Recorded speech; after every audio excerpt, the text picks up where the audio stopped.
Good morning my dear students. आप लोगों ने मोल कॉन्सेप्ट के 6 लेक्चर कंप्लीट कर लिए होंगे। हम आज 7th लेक्चर है। 7th लेक्चर में हम मोल कॉन्सेप्ट का नेक्स्ट वाला पार्ट स्टार्ट कर रहे हैं। कौन सा पार्ट है? स्टोइकियोमेट्री। ठीक है, चलो हमारे पास में है स्टोइकियोमेट्री। ठीक है, स्टोइकियोमेट्री होती क्या है?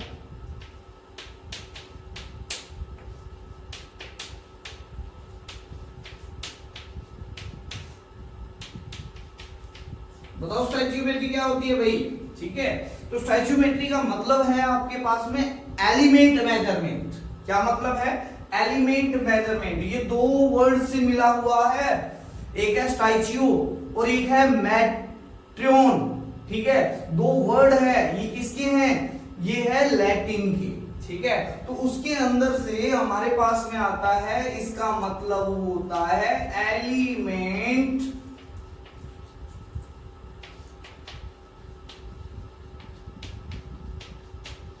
Measurement.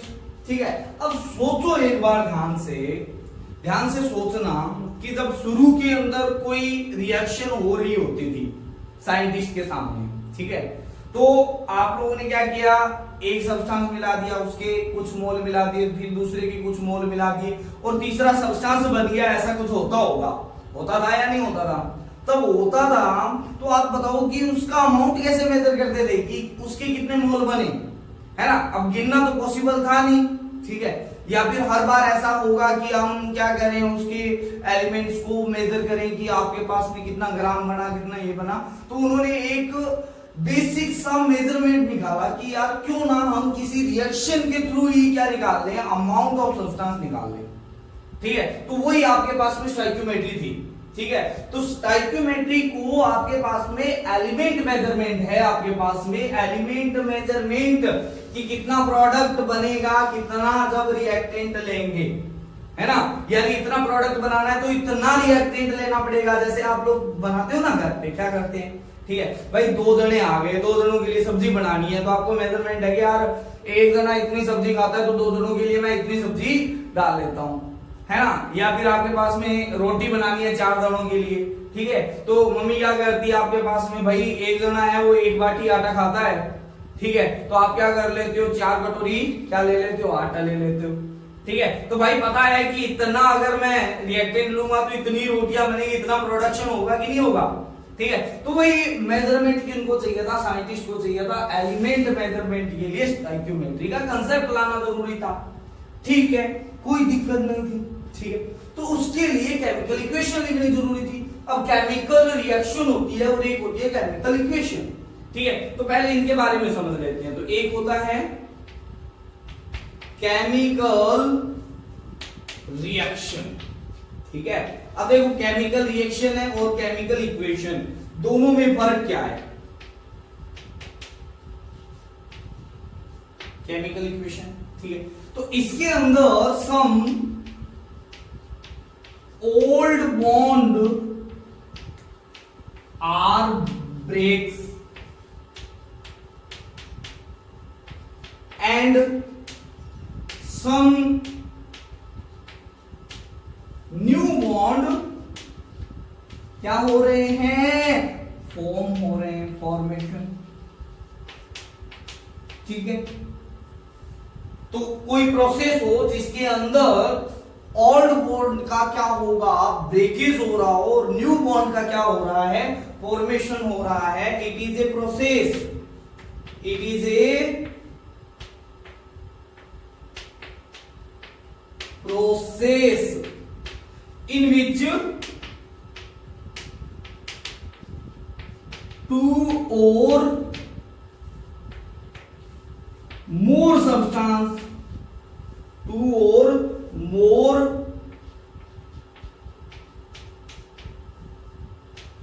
substance interact each other and form new substance।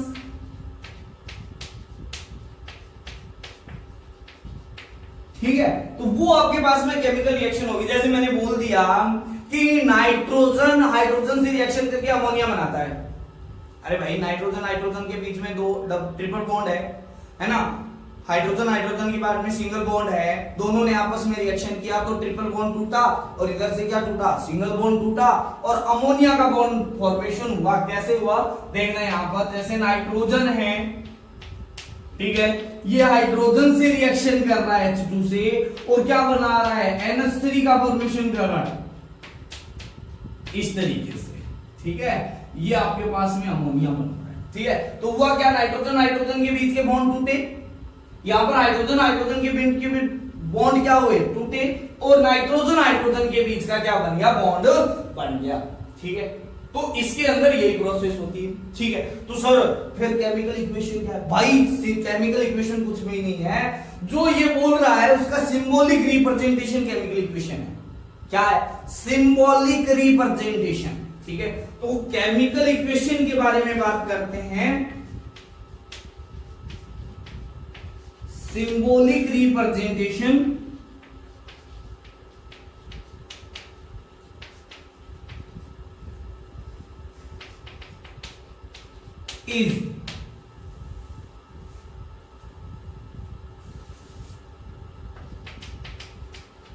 is chemical symbolic representation of chemical reaction is क्या है आपके पास में, केमिकल इक्वेशन। सिंपल कैसे भाई, nitrogen N2 plus hydrogen H2 मिलकर अमोनिया बना रहे हैं NH3, ये है आपके पास में। मैंने सिंपल बोल दिया कि नाइट्रोजन प्लस हाइड्रोजन मिलकर अमोनिया बना रहे हैं, ये केमिकल रिएक्शन हो गया और उसका सिंबॉलिक रिप्रेजेंटेशन हो गया, वो हो गया केमिकल इक्वेशन। और केमिकल इक्वेशन दो प्रकार की होती है, ठीक है। केमिकल इक्वेशन है, केमिकल इक्वेशन है वो दो टाइप की होती है। दो टाइप की कैसे होती है, एक होती है बैलेंस केमिकल इक्वेशन और एक होती है अनबैलेंस केमिकल इक्वेशन, ठीक है।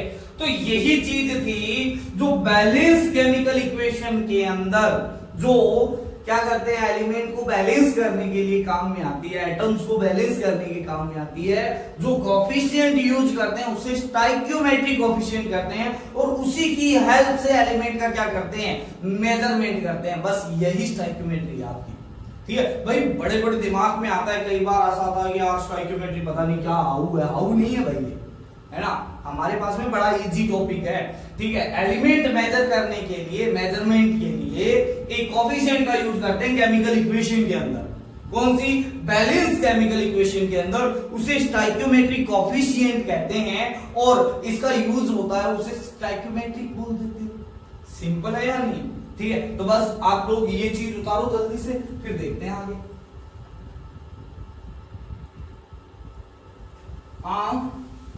तो भाई आप लोगों ने सीखा केमिकल इक्वेशन होती है वो दो टाइप की होती है। क्या होती है, दो टाइप की, एक होती है बैलेंस और एक होती है अनबैलेंस।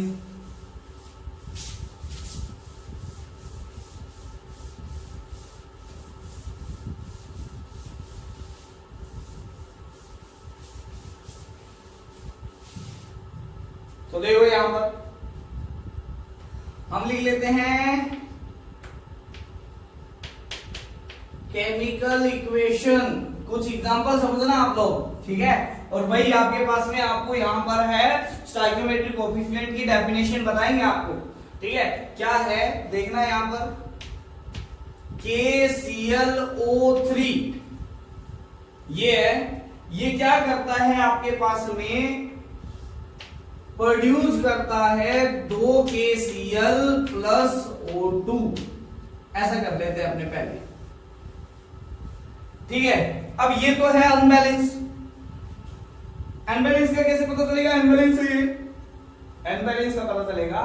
यहां पर के इधर की तरफ कौन सी साइड है, ये रिएक्टेंट, आपको ये तो पता है रिएक्टेंट है, ये प्रोडक्ट है, ठीक है। यहां पर एक के है, इधर भी एक के है, इधर एक Cl है, इधर भी एक Cl है, ये तो है बैलेंस। बट यहां पर देखो ये है आपके पास में कितने O3 है ना, क्या है यहां पर ऑक्सीजन कितने 3 है, यहां पर कितने हैं 2 है, तो ये अनबैलेंस है भाई। ठीक है, जब नंबर ऑफ एटम्स दोनों साइड सेम होंगे सभी एटम्स, तभी उसको क्या बोलेंगे, बैलेंस बोलेंगे। तो अगर इसको बैलेंस करना है तो सबसे ज्यादा वाले एटम्स को पहले लेना होता है। ठीक है, तो इसको बैलेंस करने के लिए 2 लगा दिया, तो इधर लगा दिया 3। अब देखो यहां पर ऑक्सीजन बैलेंस हो गया। अब कम वालों को कर दो, तो यहां पर क्या लगा दो 2। तो ये जो आपके पास में आपने यूज किया है ना, ये जो आपने यहां पर ये जो यूज किया है आपने, एक ये है, एक ये है और ये है, जो बैलेंस करने के लिए कोएफिशिएंट का यूज किया है, these are stoichiometric coefficient. These are कौन से हैं आपके पास में, स्टोइकियोमेट्री।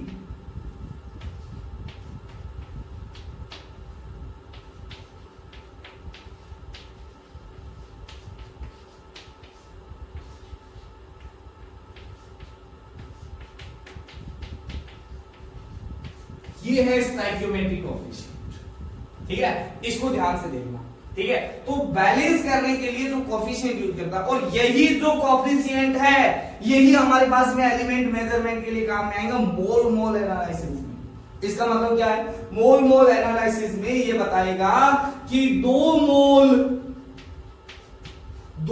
KClO3 क्या होते हैं, जब आपके पास में डीकंपोज होते हैं तो 2 मोल KCl प्रोड्यूस करते हैं और 3 मोल ऑक्सीजन प्रोड्यूस करते हैं।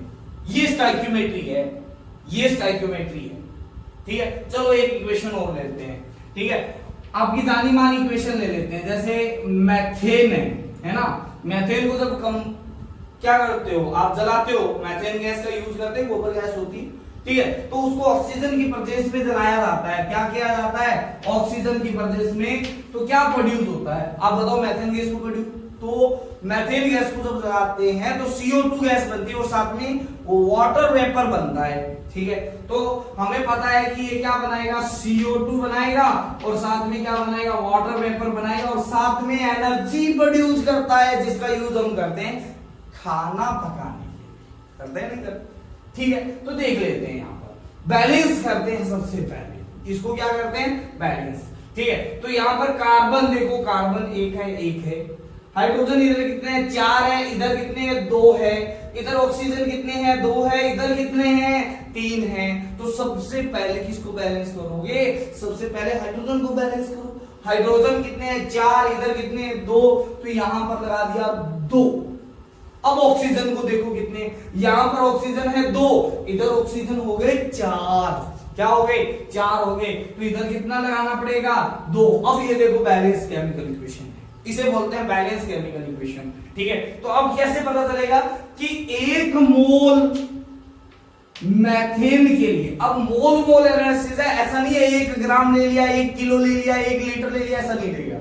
ठीक है, हाँ वॉल्यूम सेम होता है, सेम टेम्परेचर एंड प्रेशर के कंडीशन के अंदर, तो वॉल्यूम एनालिसिस भी बोल सकते हैं in condition of gaseous product and gaseous reactant. ठीक है, अगर गैसियस ही प्रोडक्ट हो, गैसियस ही क्या हो, रिएक्टेंट हो तो।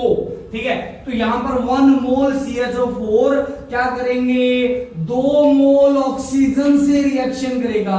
क्या करेगा, 2 मोल ऑक्सीजन, 1 मोल CO2 गैस और 2 मोल क्या करेगा, वाटर वेपर क्या करेगा, प्रोड्यूस करेगा। अगर गैसेस है, मुझे पता है 4 एनी गैस, ठीक है, एट एसटीपी का मतलब standard temperature pressure. Standard temperature कितना होता है 298 केल्विन।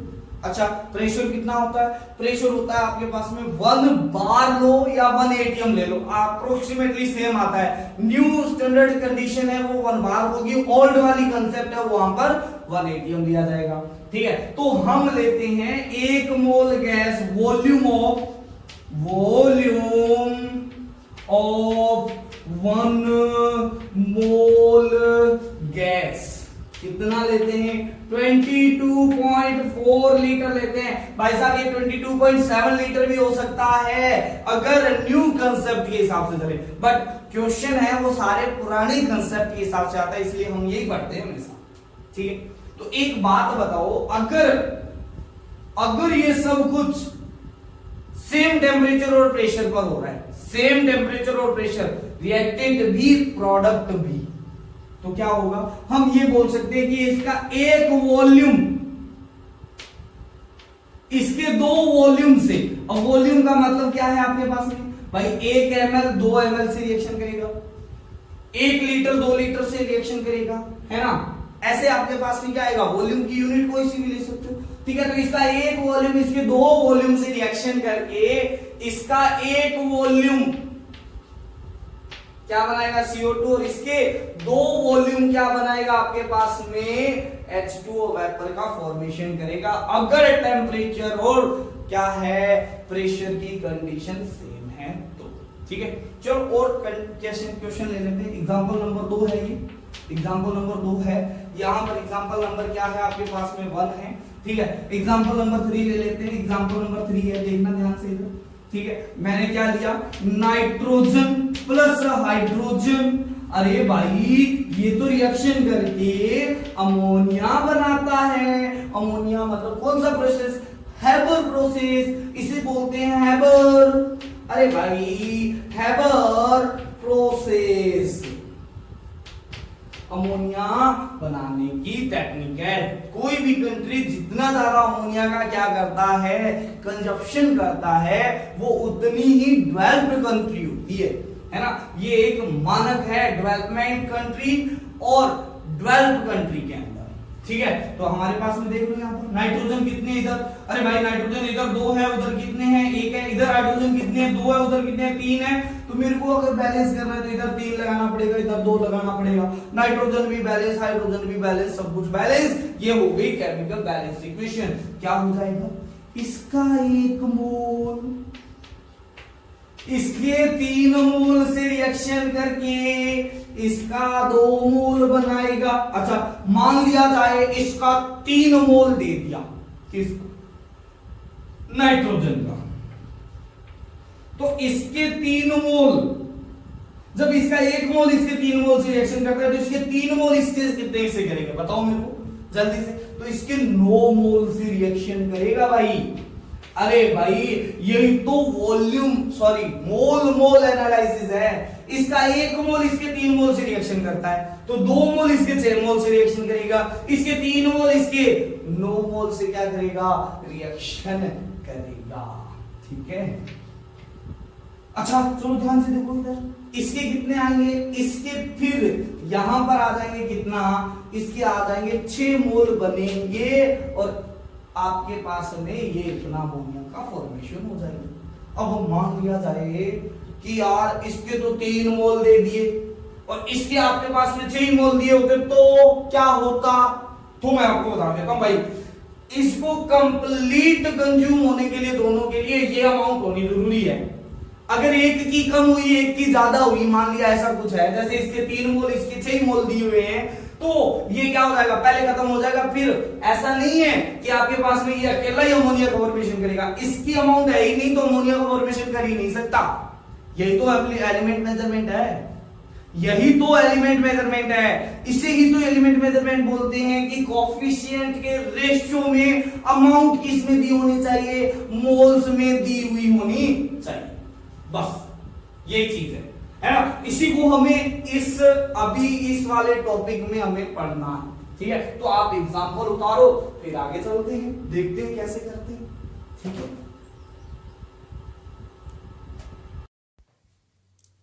हाँ तो नेक्स्ट है अपना स्टोइकियोमेट्रिक कैलकुलेशन।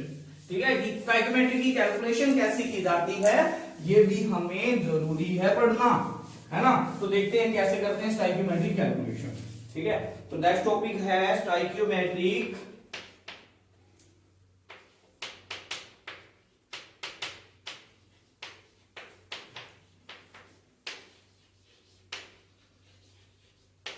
कैलकुलेशन। ठीक है, तो हमारे पास में है, देखना कोई रिएक्शन दी हुई है,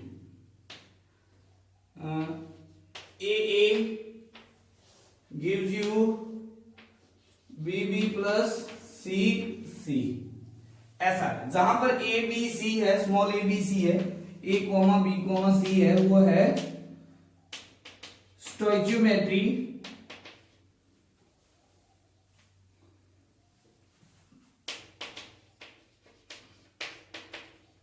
कोफिशिएंट,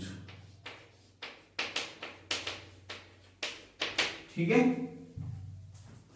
तो मेरे को कह दिया जाए इसके Na मोल है, इसके Nb मोल और इसके क्या है Nc मोल। इसके Na मोल आपस में क्या होके डिकम्पोज होके इसके Nb मोल और इसके Nc मोल मिलाते हैं, ठीक है। तो यहां पर इनकी कैलकुलेशन इस हिसाब से की जाएगी। कैसे की जाएगी? इनकी कैलकुलेशन इसके हिसाब से की जाएगी। कैसे बताओ आप? इसके A मोल, इसके कितने मोल? A मोल है ना, इसके B मोल फॉर्मेशन करते हैं। कैसे है देख लो यहां पर, ठीक है। तो मेरे पास में Na मोल है, वो क्या करेंगे A बाई B Nb मोल क्या करेंगे प्रोड्यूस करेंगे, है ना। तो हम निकाल के देख लेते हैं कैसे होंगे। तो A मोल ऑफ A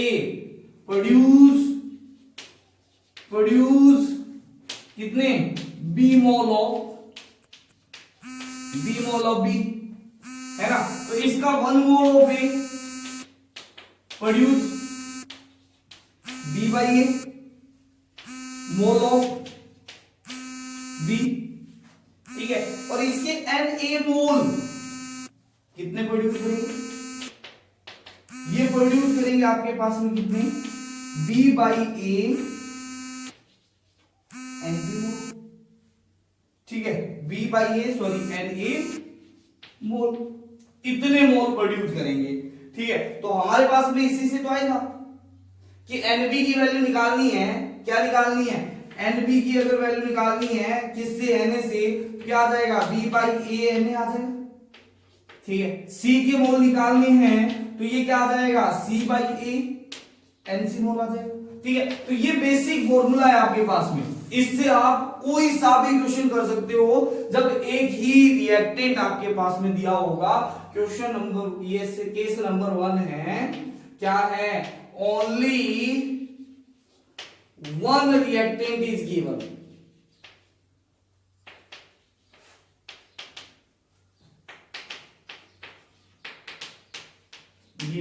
जैसे क्वेश्चन है, क्वेश्चन क्या कहता है? If 365.5 gram KClO3 is heated, then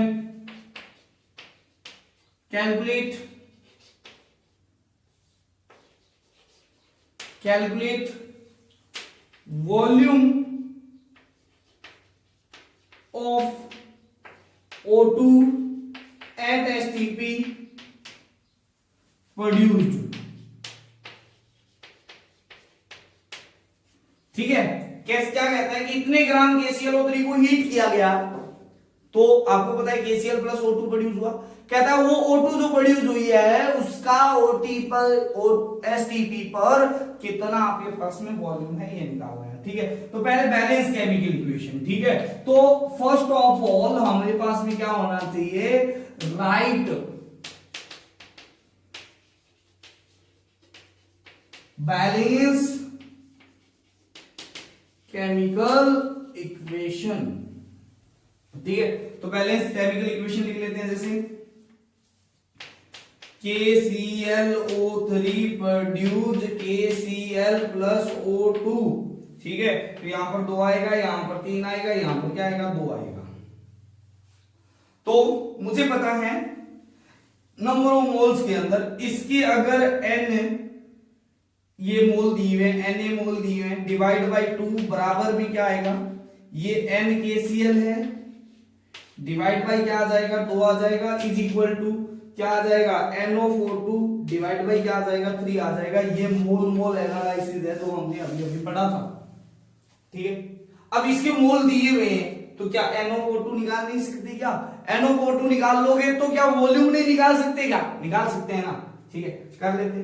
तो N ऑफ यहां पर N ऑफ KClO3 लिख लो, KClO3 लिख दो, ठीक है। तो N ऑफ KClO3 दिया हुआ है, कैसे दिया हुआ है भाई, इनडायरेक्टली दिया हुआ है, ग्राम में अमाउंट है, डिवाइड बाय मोलर मास कर दो, कितना है 365.5 डिवाइड बाय इसका मोलर मास निकालो, तो मोलर मास कितना है आपके पास में 39 प्लस में 35.5 प्लस में ये हो जाएगा 16 और ये आ जाएगा 48, ठीक है। ऐड करो, आपके पास में कितना आएगा, ऐड कर लो 35 है ना, 34 40 74.5 ठीक है। तो ये आया 0 और सॉरी 5 2 और 122.5, ठीक है। तो ये आपके पास में जाएगा 3 पे, 3 मोल आ जाएगा, क्या आ जाएगा इसका 3 मोल, ठीक है। इसको डिवाइड करके देख लो आपके पास में कितने मोल आएंगे, इसके 3 मोल आएंगे, ठीक है। अब 3 मोल आ गए, ठीक है। NO42 निकाल लो यहां से, NO42 आ जाएगा आपके पास में कितना, ये देखो इन दोनों को इक्वल रख दिया, ठीक है। तो ये 3 इसके इक्वल आ जाएगा, तो 3/2 N ऑफ KClO3 आ गया। तो NO42 कितना आ गया, NO42 आ गया 3/2 इंटू N ऑफ KClO3 आपने निकाल लिया, कितना है आपके पास में 3 है, ठीक है। ये 3 मोल आ गया, ठीक है। तो NO42 आ जाएगा आपके पास में कितना 9/2 यानी 4/5 मोल O2 प्रोड्यूस हो गया। एक मोल गैस का, कोई सी भी गैस है उसका वॉल्यूम एसटीपी पर कितना होता है 22.4, तो वॉल्यूम ऑफ O2 कितना आ जाएगा, वॉल्यूम ऑफ O2 आ जाएगा 4.5 इंटू 22.4, ठीक है। ये लीटर में आ जाएगा, मल्टीप्लाई करना है, आंसर आपके पास आ गया। चलो नेक्स्ट क्वेश्चन की ओर चलते हैं, देखना इधर ध्यान से। मान लिया कोई इक्वेशन ऐसी दी हुई है, इक्वेशन क्या दी हुई है 3a gives you 2b plus c, ऐसा है, ठीक है। कहता है अगर मेरे पास में इसके 1 मोल, इसकी कितने चाहिए 4 मोल चाहिए to produce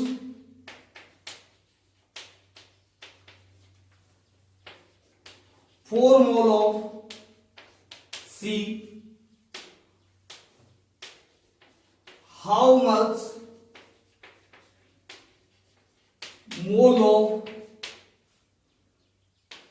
B, how much mole of A is required,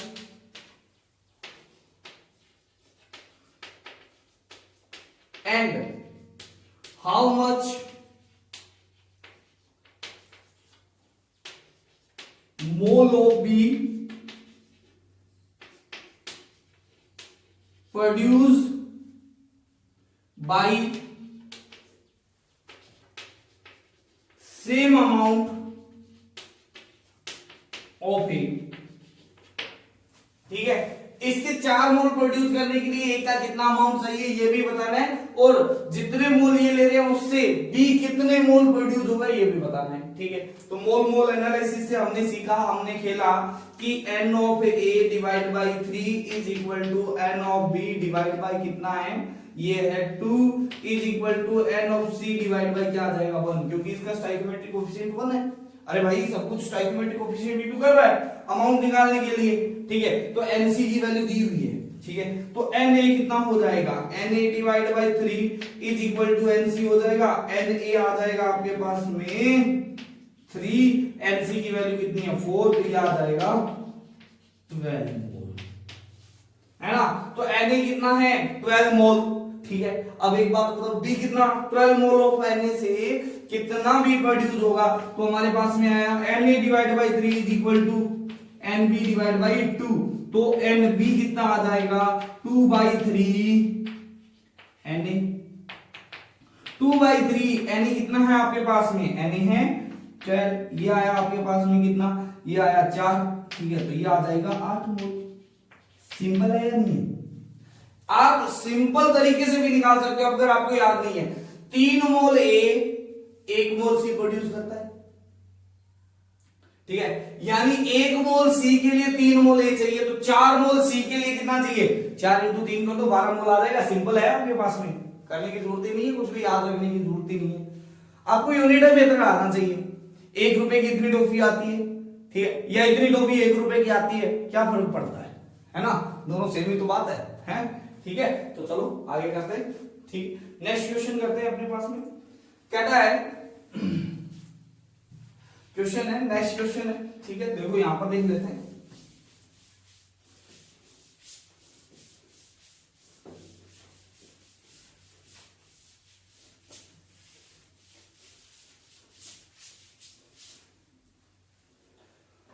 हाँ,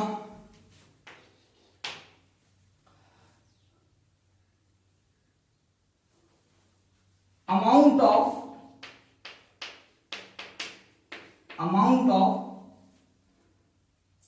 CO2 produced by 25 gram of CaCO3 on heating, ये बताना है, ठीक है।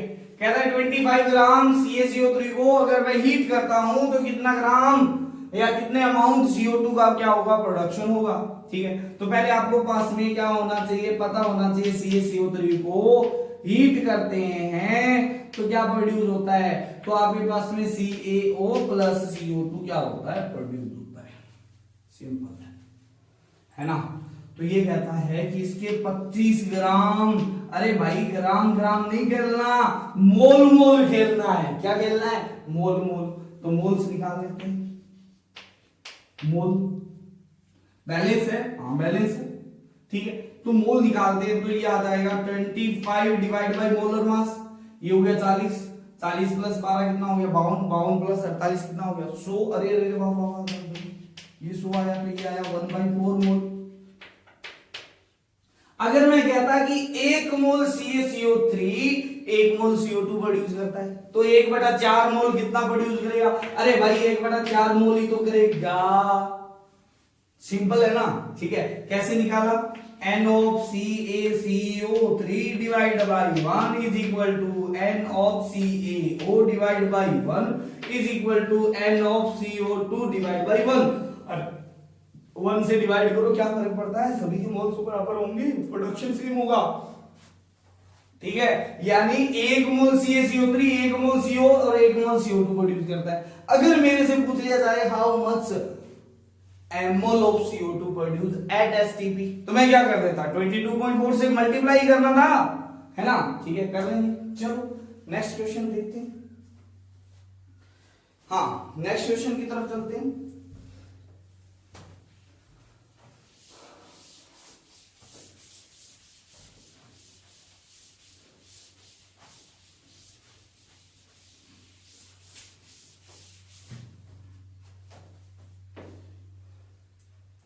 हाँ,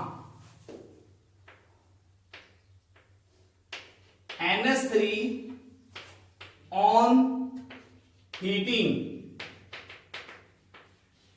gives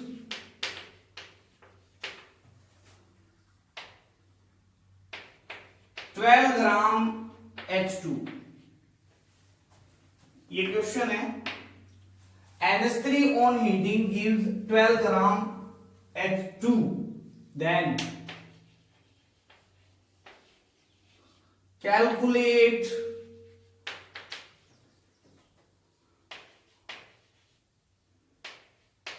amount of N2 produced। NH3 है, मुझे नहीं पता कितना NH3 है, बट वो क्या कर रहा है, जैसे इसको हीटिंग करता हूं तो 12 ग्राम हाइड्रोजन देता है, तो कहता है कि कितने ग्राम नाइट्रोजन भी देगा, क्योंकि अमोनिया की डिकम्पोजिशन से 2 बनता है, अमोनिया की डिकम्पोजिशन से नाइट्रोजन हाइड्रोजन बनता है, ठीक है। तो आंसर चेक कर लो इसका, ठीक है, क्या है, NH3 gives क्या आएगा, H2 प्लस N2, है ना, ये अनबैलेंस है, बैलेंस करने के लिए यहां पर ये करना पड़ेगा। ठीक है, तो मेरे को ये दे दिया, इसका अमाउंट ग्राम में दे दिया, किसका अमाउंट ग्राम में दे दिया, इसका कितना 12 ग्राम।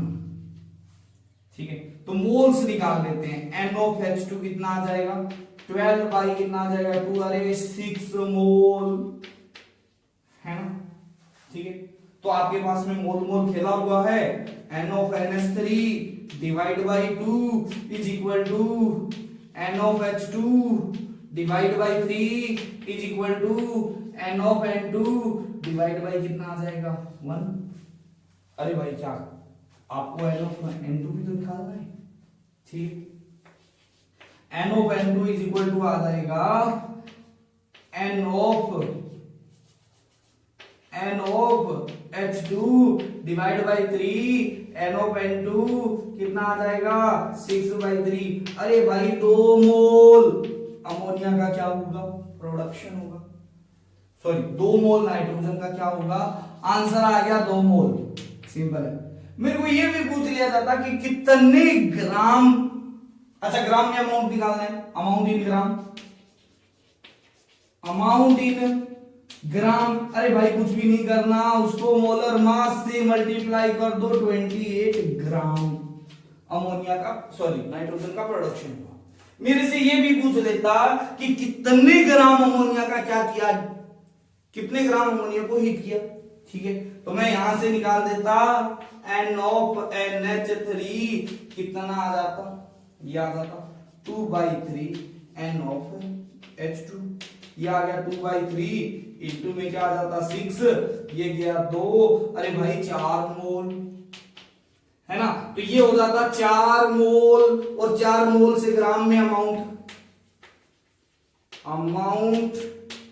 इन ग्राम कितना आ जाता, 4 इंटू में कितना आ जाता 17, ये आता 78 ग्राम, है ना। सिंपल क्वेश्चन है या नहीं है। ठीक है, तो इस तरीके से मोल मोल एनालिसिस यही है। ठीक है, नाम बड़ा है काम छोटा सा है। ठीक है, चलो नेक्स्ट वाला चलते हैं। अगर 2 रिएक्टेंट दिए हो और दोनों के बारे में इंफॉर्मेशन दी हुई हो तो, है ना, एक के बारे में इंफॉर्मेशन दी हुई हो, ठीक है, सफिशिएंट अमाउंट देके दूसरे को बोल दिया जाता है ऐसा, तो हम वैसे ही करेंगे मोल मोल, जैसे एक ही रिएक्टेंट है। बट अगर 2 दिए हुए और दोनों की इंफॉर्मेशन निकालनी होती है तो हमें क्या निकालना होता है, लिमिटिंग रिएजेंट निकालना होता है।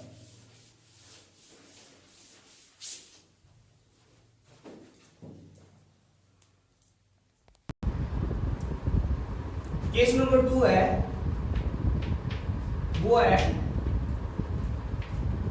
2 और more reactant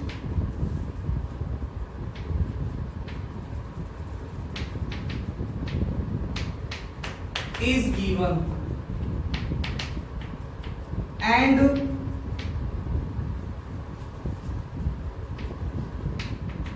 gives information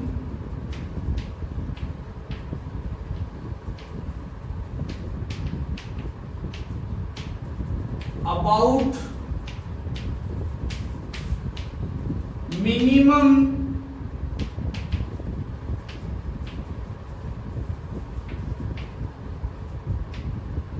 reactant, है ना। अब सोचो आप लोग, खुद ही सोचो एक बार, 2 रिएक्टेंट से कोई प्रोडक्ट फॉर्म हो रहा है। ठीक है, 2 रिएक्टेंट है जिनसे क्या हो रहा है, प्रोडक्ट फॉर्म हो रहा है। अब एक बात बताओ आप लोग, अगर उनमें से एक खत्म हो गया तो क्या प्रोडक्ट बनेगा, क्या नहीं बनेगा ना, क्या बनेगा, क्या नहीं बनेगा। ठीक है भाई, आपको अगर खिचड़ी बनानी है, खिचड़ी बनाने के लिए चावल और दाल दोनों चाहिए। ठीक है, अब मान लिया आपके पास में 10 किलो चावल है और दाल कितनी है आपके पास में, 1 ही किलो है। ठीक है, तो आप कितनी खिचड़ी बना सकते हो। ठीक है, मान लिया आपके पास 1 किलो चावल में 1 किलो दाल डलती है। ठीक है, तो 10 किलो चावल होने से कोई मतलब नहीं है, खिचड़ी आपके पास में 1 किलो चावल और 1 किलो दाल से ही बनेगी, बनेगी या नहीं बनेगी, है ना। तो वही चीज यहां पर आ रही है। ठीक है भाई, एक रिएक्टेंट ज्यादा में होगा, एक रिएक्टेंट कम में होगा। ठीक है, बट प्रोडक्ट तो क्या मिलेंगे आपके पास में, मोल्स एनालिसिस के हिसाब से मिलेंगे। है ना। तो जो एक्सेस में है उसे तो एक्सेस रिएजेंट बोलेंगे, और जो क्या है आपके पास में लिमिट में है उसे क्या बोलेंगे, लिमिटिंग रिएजेंट बोलेंगे। ठीक है, तो फर्स्ट ऑफ ऑल इसके लिए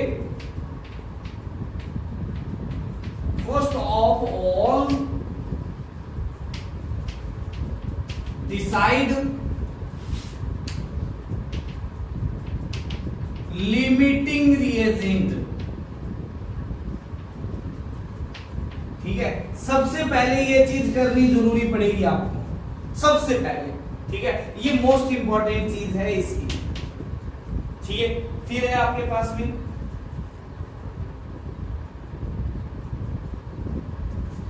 ये जो लिमिटिंग रिएजेंट होता है वो क्या होता है, कंप्लीटली कंज्यूम होता है। कैसे पता चला? अरे भाई दाल था, दाल 1 किलो थी, चावल 10 किलो थे। ठीक है, खिचड़ी बनानी थी मैक्सिमम अमाउंट की, तो क्या करना है, अब ऐसा थोड़ी है कि दाल बचा लोगे, दाल थोड़ी बच जाएगी, चावल भले ही बच जाएंगे, है ना। 1 किलो चावल लिया, 1 किलो दाल उसमें कंप्लीट कंज्यूम हो गई। ठीक है, तो वो होता है लिमिटिंग रिएजेंट, जो लिमिट्स में प्रेजेंट होता है। ठीक है, तो यहां पर दो चीज है आपके पास में, एक है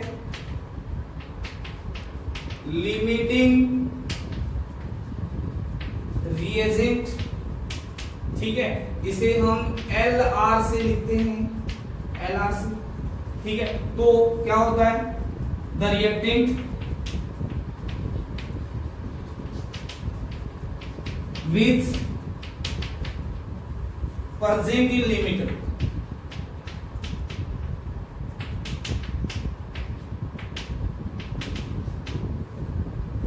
and complete consume during reaction। ठीक है, ये चीज है। ठीक है, अच्छा नोट डालने वाली बात ये है, amount of product is always decide by limiting reagent. ठीक है, और वही मोल एनालिसिस खेलना है अपने को, जैसे हमने पहले खेला था। ठीक है, अच्छा access reagent,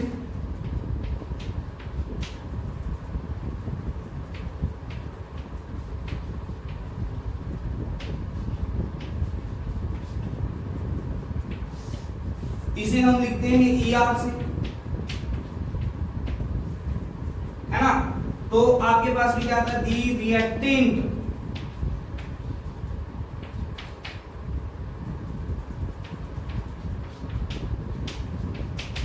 which present in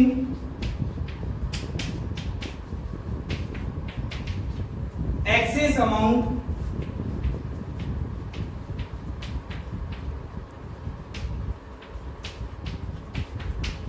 and does not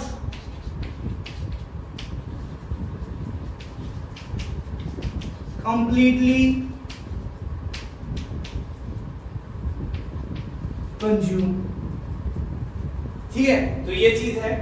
ठीक है, इसकी अमाउंट लेफ्ट रह जाती है ड्यूरिंग द रिएक्शन। ठीक है, तो इससे हम प्रोडक्ट का अमाउंट डिसाइड नहीं करते हैं, डिसाइड किससे करते हैं, लिमिटिंग रिएजेंट। तो हमें लिमिटिंग रिएजेंट निकालना पड़ेगा, क्या करना पड़ेगा, लिमिटिंग रिएजेंट निकालना पड़ेगा। ठीक है, तो देखो कैलकुलेशन ऑफ LR, भाई शॉर्टकट है ये आपके पास में, देखो ट्रिक है, शॉर्टकट LR को कैसे निकालना है। जैसे आपके पास में दे दिया A 2A plus 3B, है ना, gives you आपके पास में 5C, ऐसे कुछ दे दिया आपके पास में। दो रिएक्टेंट है, मान लिया इसके दे दिए 6 मोल दिए हुए, और इसके दे दिया आपके पास में दे दिए, जैसे मान लिया 5 मोल देती है, ऐसे देती है। तो अब आप बताओ कि कौन सा लिमिटिंग रिएजेंट है, कौन सा एक्सेस रिएजेंट है, कौन सा कंप्लीट कंज्यूम होगा, कौन सा नहीं होगा। तो वैसे तो आप पता कर सकते हो कि इसके 2 मोल इसके 3 मोल से रिएक्शन करते हैं, तो इसके 6 मोल, इसके 6 मोल, अगर 6 मोल कंप्लीट कंज्यूम होते हैं तो इसके कितने चाहिए आपके पास में, इसके चाहिए आपके पास में कितने मोल चाहिए बताओ मेरे को। इसके 2 मोल इसके 3 मोल से रिएक्शन करते हैं, तो इसका 1 मोल इसके 3/2 से करेगा, तो इसके 6 मोल 3/2 इंटू में क्या करेगा आपके पास में 6 आ जाएगा। ठीक है, तो आपके पास में 3/2 इंटू में क्या आ जाएगा 6 आ जाएगा, ये आपके पास में आ गया 3, ये 9 मोल चाहिए कंप्लीट, बट 9 मोल तो है नहीं भाई।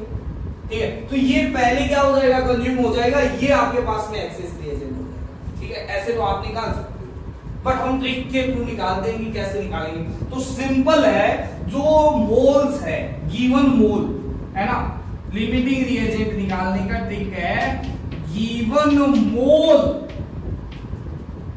या गिवन मोल या वॉल्यूम भी हो सकता है। ठीक है, डिवाइड बाई क्या कर दो,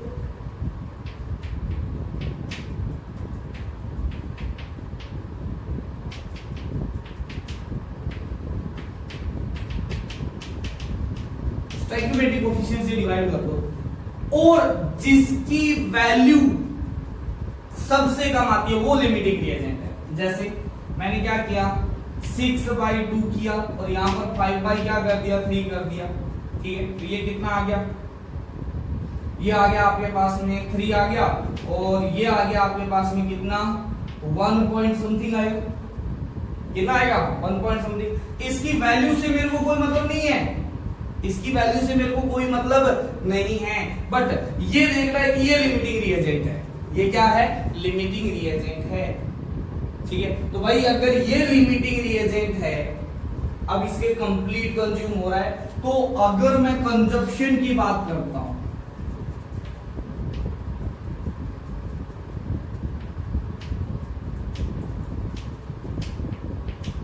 ठीक है, कंज्यूम की बात करता हूं, किसकी बात करता हूं कंज्यूम, तो इसकी कंज्यूम कितना हो जाएगा कंप्लीट हो जाएगा।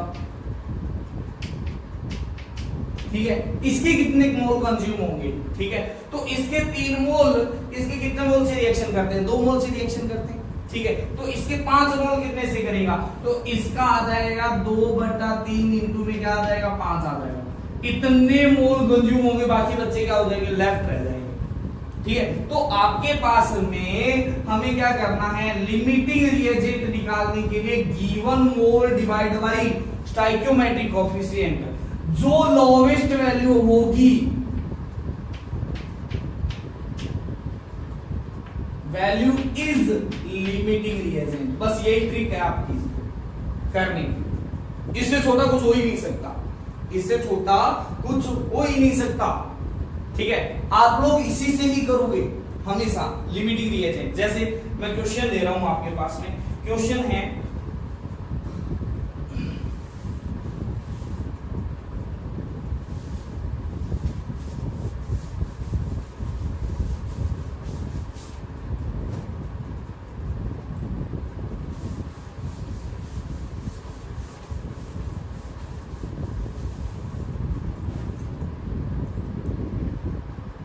क्वेश्चन क्या कहता है, मैग्नीशियम प्लस सल्फर रिएक्शन करके क्या बनाते हैं, मैग्नीशियम सल्फाइड बनाते हैं। बैलेंस रिएक्शन, हाँ बैलेंस। मेरे को कह दिया गया कि इसके 2 ग्राम, इसके भी 2 ग्राम दिए हुए हैं, ये गिवन है ना। कहता है अमाउंट ऑफ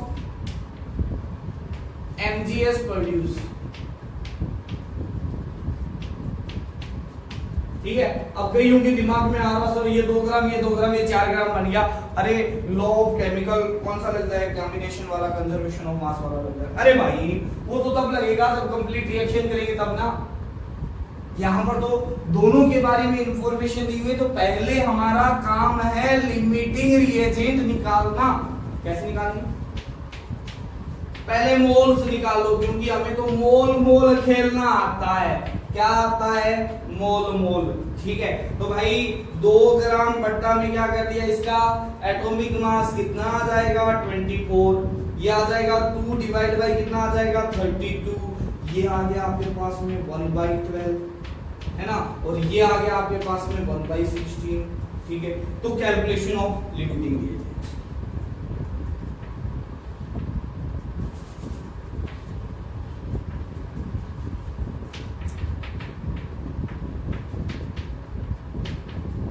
ठीक है, क्या करना होता है? नंबर ऑफ मोल्स को उसके स्टोइकियोमेट्रिक कोएफिशिएंट से डिवाइड करना। तो ये आया 1/12, यहां पर आया 1/16 डिवाइड बाई 1 आया, तो ये भी आया 1/16। अब एक बात बताओ, कौन सा आपके पास में कम है? तो ये वाला क्या है आपके पास में? लोवेस्ट है। क्या है? लोवेस्ट है। तो लोवेस्ट है तो क्या हो जाएगा आपके पास में? दिस इज एलआर हो जाएगा। ठीक है, और क्या पूछ सकता है? एक तो MgSO4 की प्रोड्यूस अमाउंट पूछ ली। ठीक है, तो हम यहां से क्या करेंगे? डिसाइड करेंगे कि इसके कितने मोल ने क्या किया? रिएक्शन किए, और इसके कितने मोल कंप्लीट कंज्यूम हो गए। इसके कंप्लीट कंज्यूम हो गए क्योंकि तो ये तो क्या है? लिमिटिंग रिएजेंट है, और ये क्या है आपके पास में? प्रोडक्शन है। तो इसकी अमाउंट डिसाइड करेगा ये वाला। ठीक है, तो मुझे n of s divide by 1 is equal to n of mgs divide by 1। यहां पर मोल मोल एनालिसिस लगा दिया, इज इक्वल टू क्या हो जाएगा? n of mg divide by क्या आ जाएगा? 1। तो मेरे को ये है कि कितना मोल मैग्नीशियम का क्या किया है? रिएक्ट किया है। ठीक है, तो वो भी कितना किया है? 1/16, क्योंकि NS के इक्वल है। और कितना मोल MgS प्रोड्यूस हुआ है, तो वो भी क्या आ जाएगा? 1/16, क्योंकि ये भी इसके इक्वल है। ठीक है, तो आपके पास में Mg लेफ्ट, अमाउंट ऑफ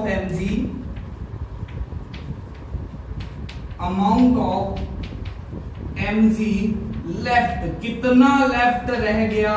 तो कितना कंप्लीट था? 1/12 कंप्लीट था। 1/12 में से 1/16 क्या कर दिया? रिएक्शन कर गया। ठीक है, तो कितना बच गया आपके पास में? ये आया 4/12 इंटू 16। अगर मेरे को ग्राम में निकालना है, इन ग्राम, ठीक है, तो ये तो हो गया मोल में, ग्राम में निकालना है, तो 4/12 इंटू 60 कितना आ जाएगा बताओ मेरे को? इनटू में क्या कर दिया? 24 एटॉमिक मास से मल्टीप्लाई कर दिया। ठीक है, तो ये आया 2, ये आया 1, ये आया 4, तो ये आ गया आपके पास में 2/4, यानी 1/2, यानी 0.5 ग्राम है, वो क्या हो गया? लेफ्ट रह गया। 0.5 ग्राम क्या हो गया? लेफ्ट रह गया। इसका लेफ्ट है अमाउंट, लेफ्ट कितना रह जाएगा? 0.5 ग्राम। कितने मोल कंज्यूम हो गए? तो मोल कंज्यूम हो गए 1.5 मोल, सॉरी 1.5 ग्राम। ठीक है, इसका कंज्यूम लेफ्ट कितना रहेगा? 0, है ना। अब इसका पूछना है, तो इसका आ गया 1/16, है ना। अगर मेरे को कह दिया जाए मास ऑफ MgS, तो कितना आ जाएगा? नंबर ऑफ मोल्स 1/16 इंटू इसका मॉलिक्यूलर मास कितना हो जाएगा? 24 इंटू में कितना आ जाएगा? 32।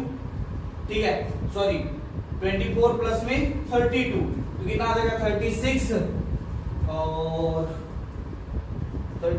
और 40 56, है ना, 56। ठीक है, तो इसको कर लो सॉल्व। ठीक है, तो ये गया आपके पास में 2 से, और ये गया 7 से, तो 3/5 3.5 ग्राम क्या हो गया? MgS है वो प्रोड्यूस। तो इस तरीके से आप लिमिटिंग रिएजेंट निकाल सकते हो।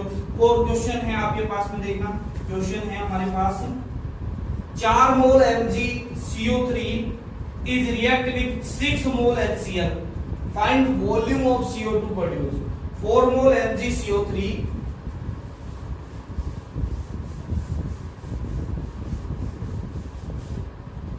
क्वेश्चन है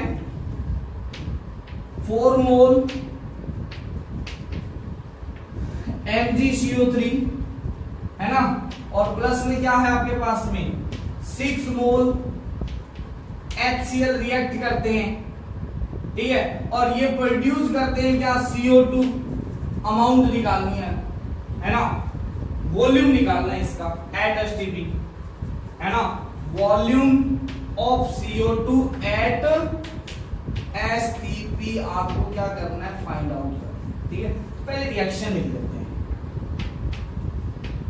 MgCO3 मैग्नीशियम क्लोराइड HCl, है ना, रिएक्शन करके MgCl2, है ना, प्लस में क्या बनाएगा CO2, ठीक है ना, और साथ में बनाएगा क्या H2, ठीक है। तो अब इसको बैलेंस कर लो, क्या कर लो, बैलेंस, ठीक है। तो Mg को बैलेंस करते हैं, तो Mg को बैलेंस करते हैं तो यहाँ पर आएगा पहले Cl को बैलेंस करते हैं तो 2 Cl, यहाँ पर भी 2 Cl, यहाँ पर 2 H। अब ऑक्सीजन गिन लो तो इधर कितने हैं, 3 ऑक्सीजन, इधर भी कितने हैं, 3 ऑक्सीजन। मैग्नीशियम इधर कितने हैं, इधर है 1, इधर भी है 1, इधर कार्बन 1, इधर भी कार्बन क्या है 1 है, तो बैलेंस, ठीक है। क्या कहता है, गिवन क्या है, इसके 4 मोल और इसके कितने हैं 6 मोल। रिएक्शन करते हैं तो पहले लिमिटिंग रिएजेंट निकालने के लिए given mole divide by stoichiometric coefficient, इसका given mole divide by stoichiometric coefficient कितना 2, तो ये आया 3, ये आया कितना 4, है तो इसका भी ज्यादा, अरे मोल तो इसके ज्यादा दिए हुए, बट यही तो लिमिटिंग रिएजेंट है। कैसे भाई, देखो आप खुद सोचो कि इसके 2 मोल इसके 1 मोल से रिएक्शन करते हैं, ठीक है, तो इसके 4 मोल, इसके कितने मोल, इसके 2 मोल इसके 1 मोल से रिएक्शन करते हैं, ठीक है। तो इसके अगर मैं कह दूं कि 4 मोल तो इसके 2 मोल हो गए, इसके 6 मोल तो इसके कितने हो गए 3 मोल, तो इसका 1 मोल क्या हो गया, बच गया ना। इसके कितने मोल, 6 मोल तो कंप्लीट कंज्यूम हो गए ना, ठीक है। तो ये हो गया लिमिटिंग रिएजेंट, ये क्या हो गया, दिस इज LR, ठीक है। तो हमें क्या निकालना है, इसी से तो डिसाइड होगा ये, ठीक है। तो हमारे पास में क्या हो गया, कंज्यूम, ठीक है। तो इसके कितने कंज्यूम होगा, तो आपके पास में आएगा कितना, हमारे पास में आएगा इसी की अमाउंट से डिसाइड होगा, तो Mg ऑफ MgCO3 कितना आ जाएगा, ये आ जाएगा आपके पास में 2 इंटू, सॉरी, ये आएगा आपके पास में N of HCl divide bye कितना आएगा 2 आएगा N ऑफ HCl, ये आ जाएगा, ठीक है। N ऑफ HCl कितना है 3 है, ठीक है, तो 3 बट डिवाइड बाय कितना आ जाएगा 2 आ जाएगा, सॉरी 6 है, ये कितना है 6 है, तो ये कितना आ जाएगा 6 डिवाइड बाय 2, है ना, N ऑफ MgCO3, ठीक है। ये कितना करेगा, ये तो कंप्लीट कंज्यूम होगा, ठीक है। इसका प्रोडक्शन कितना होगा, इसका प्रोडक्शन, तो इसका प्रोडक्शन देख लेते हैं। यहां पर आएगा N of HCl divide by 2 is equal to, ये आएगा N of MgCO2 divide by, sorry Cl2 divide by 1 is equal to N of CO2 divide by 1, ये दिया हुआ है। तो N ऑफ CO2 कितना आ जाएगा, ये आ जाएगा NaCl डिवाइड बाय 2, ये आ जाएगा आपके पास में 6 डिवाइड बाय 2 यानी 3 मोल, है ना। इसके 2 मोल, इसका 1 मोल प्रोड्यूस करते तो इसके 6 मोल कितना करेगा, इसके 3 ही मोल प्रोड्यूस करेगा ना, है ना। तो ये आ गया आपके पास में। तो वॉल्यूम ऑफ CO2 कितना आ जाएगा, 3 इंटू में 22 पॉइंट क्या आ जाएगा 4 आ जाएगा, तो आपके पास आंसर आ गया, है ना। अच्छा, अमाउंट लेफ्ट,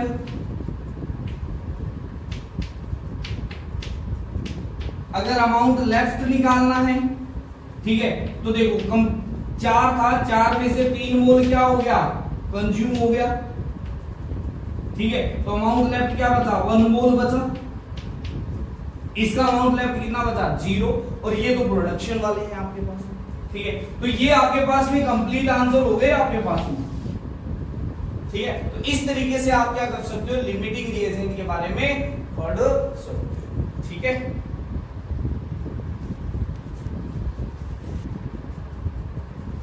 हाँ, तो आज का लेक्चर अपना इतना ही है, ठीक है। ये आपके पास में लिमिटिंग रिएजेंट है वो खत्म हो गए, ठीक है। अब आपके पास में थोड़े बहुत और कंसेप्ट बचते हैं, फिर आपके पास में रहता है कॉन्सेंट्रेशन टर्म्स, तो वो अपने नेक्स्ट लेक्चर के अंदर स्टार्ट करेंगे, ठीक है। Thank you, have a nice day.